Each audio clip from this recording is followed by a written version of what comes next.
পেহেলগাঁওয়ে বেছে বেছে নিরীহ হিন্দু পর্যটকদের খুন করার প্রতিবাদে বিক্ষোভের আজ ক্রমশ ছড়িয়ে পড়ছে বিশ্বের অন্যান্য দেশে। আমাদের আপনার সূক্ষ্ম কারিগরি দিয়ে সাজানোর জন্য ধন্যবাদ। সূক্ষ্ম কারিগরির ধারা যা সোনাকে বানায় সেনকো। সেনকো, আনন্দের ধারা। পাক সেনা অফিসারের কুৎসিত আচরণের পর প্রতিবাদের ঝাঁজ বেড়ে গেছে বহুগুণ। ক্রোধের আগুনে জ্বলছে গোটা দেশ। সেই আগুন ছড়িয়ে পড়েছে কানাডাতেও।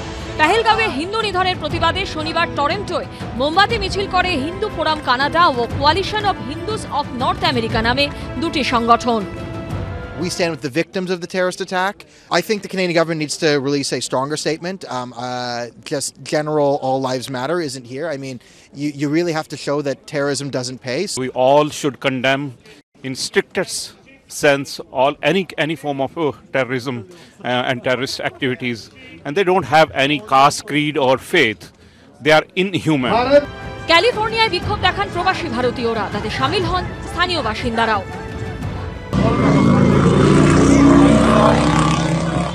Economic action to be taken, as well as US and India should come, and Israel and other countries come together to take a strong military action against Pakistan occupied Kashmir or areas anywhere around the world is wrong, and everybody should be standing together.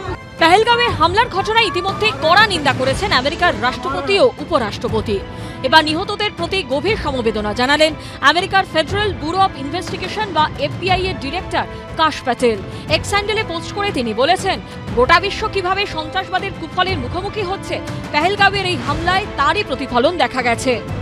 आतंकी हमले के बाद लगातार दुनिया भर से संवेदनाएं आ रही हैं।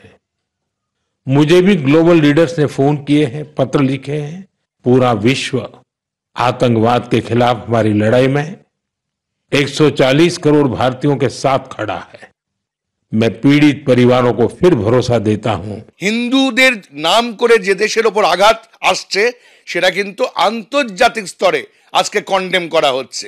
রোমারোলা থেকে ক্রিস্টোফার রিচার্ড আন্তর্জাতিক স্তরে একের পর এক দার্শনিক, ম্যাক্স ওয়েবার থেকে শুরু করে যারা এই ভারতবর্ষের হিন্দুত্বের কথা বলেছে, হিন্দু ধর্মের কথা বলেছে, হিন্দু যে আদর্শ তার কথা বলেছে, বসুধৈব কুটুম্বকমের কথা বলেছে, তাদের ওপর যখন আক্রমণ করছে এরকম কুরুচিকর আচরণে এবং অঙ্গভঙ্গিতে, সেটা যে কন্ডেম হবেই সেটাই কিন্তু বাঞ্ছনীয়। পেহেলগাঁও কাণ্ডের প্রতিবাদে শুক্রবার লন্ডনে পাক হাই কমিশনের সামনে জাতীয় পতাকা হাতে বিক্ষোভ দেখান প্রবাসী ভারতীয়রা। তখন হাই কমিশনের বারান্দা থেকে ভারতীয় বায়ুসেনার উইং কমান্ডার অভিনন্দন বর্তমানে ছবি হাতে আন্দোলনকারীদের উদ্দেশ্যে গলা কেটে দেওয়ার কুৎসিত অঙ্গভঙ্গি করতে দেখা যায় পাক হাই কমিশনের সামরিক ও বায়ুসেনা উপদেষ্টা কর্নেল তৈমুর রাহাতকে। এই প্রেক্ষাপটে রবিবার এক বিবৃতিতে ভারতের বিদেশমন্ত্রী এস জয়শঙ্কর বলেন, ব্রিটিশ বিদেশ সচিব ডেভিড ল্যামির সঙ্গে তার কথা হয়েছে। সীমান্ত পেরিয়ে পেহেলগাঁওতে এসে সন্ত্রাসবাদী হামলার বিষয়ে ভারতের জিরো টলারেন্সের গুরুত্ব তুলে ধরা হয়েছে ব্রিটিশ বিদেশ সচিবের সামনে। ঐশী মুখোপাধ্যায়ের রিপোর্ট, এবিপি আনন্দ।